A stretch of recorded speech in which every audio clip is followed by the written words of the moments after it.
gente está caminhando para as eleições mais malucas desde que a gente teve a abertura democrática no Brasil. A abertura democrática foi a abertura da porteira. Todo mundo queria ser candidato, tinha candidato de todo tipo. Agora, além disso, a gente tem a internet. E um povo mais interessado por política do que nunca.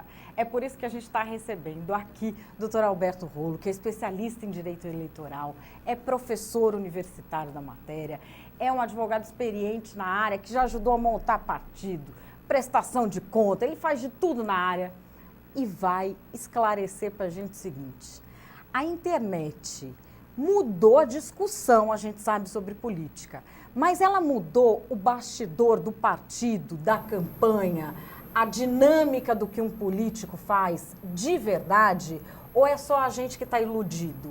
Bom, primeiro, um prazer ter você aqui. Obrigado, Madeleine, eu agradeço o convite, é sempre um prazer participar do seu programa. Agora, respondendo objetivamente a sua pergunta, mudou sim, Madeleine, porque o pessoal se deu conta de que a internet é o veículo de comunicação do século XXI. Então, a direção é para frente, não para trás. Então, eu tenho que me preocupar com o que acontece. A internet é um veículo de comunicação na hora, instantâneo. Então, se acontece alguma coisa agora, há 5 minutos, já vai estar divulgado na internet, já tem a notícia. Então, outra coisa que eu observo bastante, né? Já são 20 anos que eu estou dando aula. A fonte de informação dos meus alunos, então se já tem 20 anos, os alunos tinham 17 e 18, já estão hoje com seus 40 quase, né?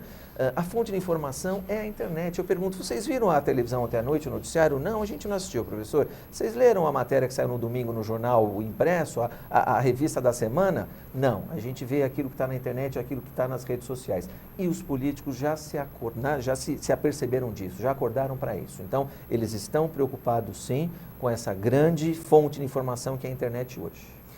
Quando o pessoal fala de fake news, agora o termo fake news já ganhou uma série de conotações, mas o original que preocupa é esses sites falsos que o pessoal cria, que não são jornais, nada, não são agências de notícias, que é, sei lá, a pessoa cria um site qualquer para fazer notícias deliberadamente falsas. Acharam até uma época no interior de Minas um cara que tinha que eles falavam uma fazenda de site falso de várias coisas, que é para vender produto, para ter clique, mas que na política você pode fazer para manchar a reputação de outras pessoas. Isso tem preocupado muito. A gente tem mesmo esse fenômeno no Brasil, como tem nos Estados Unidos, ou ainda não está pegando? Como a internet ganhou força a partir de uma mudança na lei em 2015, que permite a divulgação das plataformas, dos pré-candidatos, só não pode pedir voto, então a gente notou esse fenômeno com mais força em 2016, na eleição do ano passado. Mas o que preocupa, a gente pode dividir essas informações falsas em duas espécies. Uma é o sujeito que faz isso por vontade própria, de repente para ajudar o seu candidato e prejudicar aquele que ele não gosta, que ele tem raiva. Então, lógico que o alcance é grande também, mas não preocupa tanto. O que está preocupando mais, Madeleine, e eu sei que a Justiça Eleitoral, o ministro Gilmar Mendes já falou disso, é o fake news profissional. Porque nós observamos no ano passado que grandes candidatos, grandes cidades, grandes capitais, o sujeito tem uma equipe A, que faz a campanha positiva, a campanha proativa, a campanha com fatos verdadeiros e discussões verídicas, né? Saudáveis, mas ele também tem uma equipe B, que é contratada e remunerada para fazer essa campanha sórdida, essa campanha ruim. Então, são profissionais que, na verdade, são contratados só para fazer isso. E hospedam esses sites fora do Brasil, muitas vezes, onde a Justiça Eleitoral não tem alcance. Quer dizer, então, são pessoas especializadas para fazer o mal. E isso, evidentemente, prejudica. A boa discussão política é aquela feita com base em informações verdadeiras, em fatos. Se você gosta do A ou do B, é uma escolha pessoal sua. Mas você tem que basear essa escolha em informações corretas e verdadeiras. E a internet está aí à disposição, é só eu colocar lá, né, dar o pessoal fala, o Google, né, com o nome da pessoa, e aparece toda a vida da pessoa. E aí você separa o que é importante para você ou não. E não acreditar no primeiro post que foi replicado, não acreditar na primeira notícia lá que foi postada. E tem uma coisa que é importante hoje em dia para as pessoas, que é ter a internet como uma ferramenta de militância política. eu acho que isso a internet tem de bom, que ela possibilita que as pessoas gostem de política. É uma coisa que está sendo boa para o nosso país, porque se vai haver uma liderança natural, que eu digo, que não vai haver o político profissional, que as pessoas vão realmente se envolver com a política, eu acho que a internet vai favorecer muito isso. Mas, assim, quais são os limites dessa atuação? Porque eu vejo as pessoas atuando muito com o fígado, pouco com o cérebro. E isso não funciona muito bem em nenhuma área da vida. Nenhuma área, Madalena, você tem razão. Isso também eu noto, que é o lado, eu acho que também positivo. Com a difusão das informações e da internet, eu acho que o Brasil trouxe muito mais gente para essa discussão. Isso é, sem dúvida nenhuma, muito especial, muito bacana. Isso a internet possibilitou. Agora, tem que ter limite, porque a gente não está jogando, não é final de Campeonato Brasileiro, nem final de Libertadores, você atacar o adversário, você criticar o adversário, tem que ter limites. Isso não é uma demonstração de selvageria. Tem uma frase que a gente conhece na internet, né? A internet, às vezes, tem gente que acha que é terra de ninguém, e não é assim. Todos nós somos cidadãos, todos nós somos brasileiros, a gente tem que escolher o melhor, e eu posso fazer crítica ao adversário, posso defender o meu candidato, mas dentro de limites, né? Dentro dos limites da boa conversa e da boa crítica. E não ficar estimulando divergências que muitas vezes podem acabar em conflitos físicos, né? Em violência. Isso não. Pois enquanto você está atrás do computador, você pode falar achando que está encoberto, está escondido, mas depois, a hora que aquilo vai parar na rua, pode criar uma animosidade que aí é ruim. A gente está vendo no parlamento muita lei vindo direcionada para a internet. Como é que eu vou classificar? Vou classificar do jeito que tem que ser mesmo, sem nenhuma noção. Outro dia passou uma que colocava que todos os sites de venda tem que pôr o preço à vista em letra tamanho 12. Aí eu falei, gente, nós nunca mais vamos fazer compra pela internet, porque para você fazer isso no celular, você vai desconfigurar todos os sites. Passou isso no Congresso. E eu vejo, assim, coisas que eles vão passando, que eu falo assim, gente, essa pessoa não deve saber mandar um e-mail com anexo, porque senão não ia assinar um absurdo desse. Mas no judiciário, por outro lado, eu vejo decisões de família, de trabalhista, ou mesmo de eleitoral, com um conhecimento muito apurado do que está fazendo ali, que se pesca qual foi a safadeza que o cara fez, qual foi a tecnologia que o cara utilizou ali que não podia ter utilizado.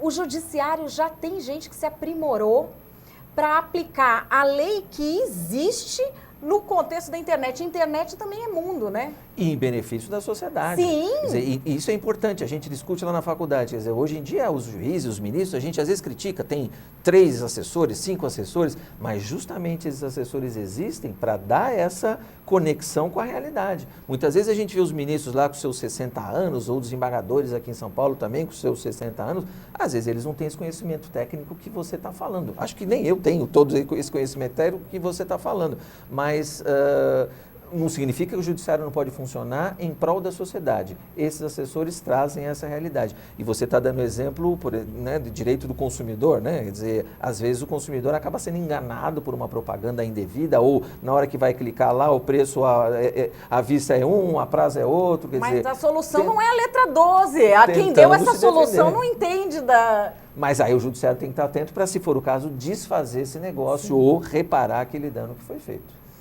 E agora, mudando completamente de assunto, a gente está muito na história do Lula poder ser candidato ou não por causa dos processos e isso e aquilo. Enfim, geralmente as mulheres se apaixonam por palavras bonitas e promessas. Mas eu sou uma mulher que se apaixona muito por documentos. E os documentos que eu já vi, nenhum me leva a crer que condenação impeça uma pessoa de se candidatar à presidência. Então, vamos lá. Eu nunca antes na história deste país vi gente com caso semelhante a este, juridicamente falando. Não digo de indignação, não digo de cargo que ocupava, mas juridicamente falando, já vi gente com condenação que aos 49 do segundo tempo saiu com a sua candidatura lindinha na mão para ser candidato e foi. Não vislumbro esse julgamento do Lula como a decisão da eleição de 2018. Eu, pessoalmente, que não entendo nada de direito. Você que entende. Então, vamos lá, Madeleine. Muita gente me faz essa pergunta. Eu não vou fugir da sua pergunta, não. Mas para o internauta entender, são duas espécies de justiça diferentes. A gente tem a justiça criminal, que vai examinar esse processo. Ele já foi condenado na primeira instância pelo juiz Sérgio Moro. Agora o processo está no TRF4 e a notícia recente é que o relator já deu o voto dele. A gente não sabe se o voto é a favor ou contra. A notícia é, meu voto está pronto. A gente não conhece o teor do voto. Então, se esse julgamento acontecer, agora dia 20 de dezembro, a justiça entra em recesso, né? Se o julgamento acontecer, então, logo no começo do ano que vem, fevereiro, março, abril, que seja, um pouquinho mais para o meio do ano, significa que a justiça criminal decidiu um processo, uma acusação contra o ex-presidente Lula e vai decidir se ele é culpado ou se ele é inocente. Se ele for culpado, portanto, se a decisão do juiz Sérgio Moro for mantida, aumenta um pouco, diminui um pouco, como já aconteceu com outros réus, né, que foram condenados pelo Sérgio Moro. Enfim, se a decisão de condenação for mantida, aí acontece o fenômeno que a gente chama da inelegibilidade. Aí é a lei da ficha limpa. A lei da ficha limpa diz, o réu que for condenado em processo criminal por órgão colegiado, como é o TRF4, está inelegível. Ponto. Só que esta inelegibilidade, ela não é automática, ela é uma situação a partir daquele momento. Aí a gente passa para o outro lado da justiça, que é a justiça eleitoral. Quem reconhece e aplica a inelegibilidade é a justiça eleitoral. Então, a ideia, esse é o objetivo, que a justiça eleitoral se sirva dessa decisão da justiça criminal e diga, Lula, você está inelegível, quem decidiu foram eles, mas você está inelegível, portanto eu vou indeferir o seu registro. Isso é papel da justiça eleitoral. Por isso que a gente separa a justiça criminal, TRF4, juiz Sérgio Moro, justiça eleitoral. E a justiça eleitoral para o Lula, para quem vai ser candidato a presidente da República, é sempre o TSE. É o TSE que examina. Agora, o TSE vai examinar isso porque os prazos é que mudam. O pedido de registro pode ser apresentado até o dia 15 de agosto. Quer dizer, a gente já está lá no segundo semestre de 2018. A minha conta, na minha cabeça, ele pede o registro no último dia, o julgamento é marcado para depois da eleição, porque aí deixa na mão do povo para decidir, e aí julga o cara depois. É bem Se possível. ele não for eleito, aí diz que ele não podia mesmo ter sido candidato. É bem possível. Se ele for eleito, ninguém mexe com esse negócio. É bem possível, mano. Eu não acho que a justiça vai se meter nisso, e eu não entendo por que a imprensa está falando que vai se meter.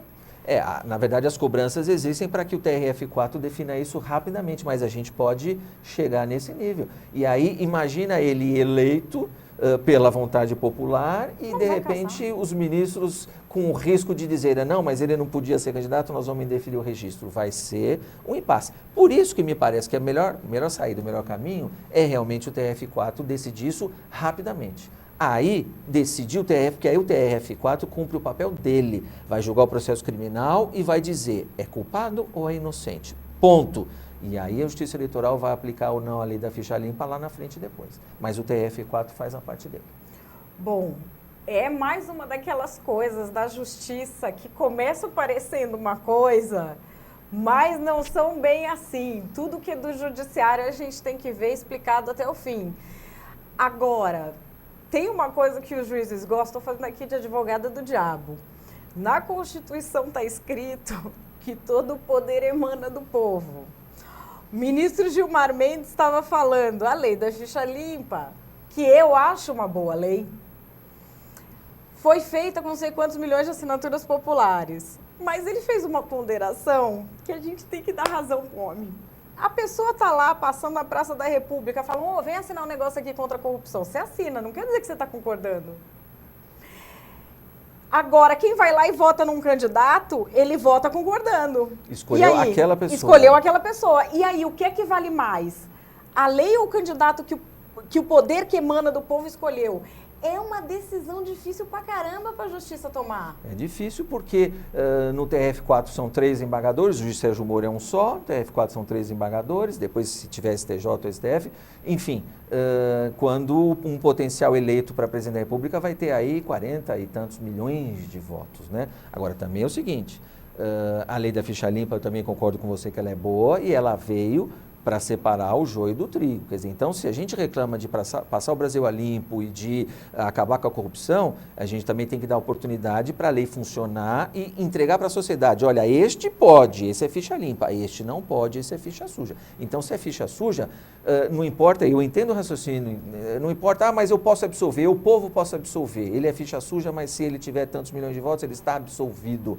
Não é esse o objetivo ideal da lei, né? Então, não faz a lei. Se não é para aplicar a lei, não faz a lei. Na verdade, para a gente finalizar, o grande ponto é que a gente vai criando as normas jurídicas no escândalo, mas quando a coisa meio que acomoda, se perde a disciplina e o rigor. O Brasil não é um país muito disciplinado e a gente precisa começar a ser, né? Com certeza. E aí eu me lembro de uma outra frase que ficou famosa uns anos atrás, na nossa época, Madeleine, aquela história do rouba, mas faz. Não, é não rouba, faz e não rouba. E não faz porque é favor, faz porque é obrigação. Né? Então não é esse negócio, ele foi perdoado, rouba, mas faz. Não, vamos ver. A justiça vai funcionar, a gente tem que acreditar no Poder Judiciário. A gente recebeu aqui Dr. Alberto Rolo falando com a gente sobre essa eleição de 2018. Eleições de 2018 serão completamente diferentes de tudo que a gente já viu. E a gente sabe que você vai querer participar mais do que nunca, porque eu acho que vai ser a eleição mais participativa que a gente já teve no Brasil. Te agradeço muito por ter atendido a gente. Valeu, viu? Mais uma vez eu agradeço e vamos estimular a participação. Não é essa, não, eu não vou votar, eu pago não sei quantos reais de multa e não voto. Tem que participar. Isso mesmo.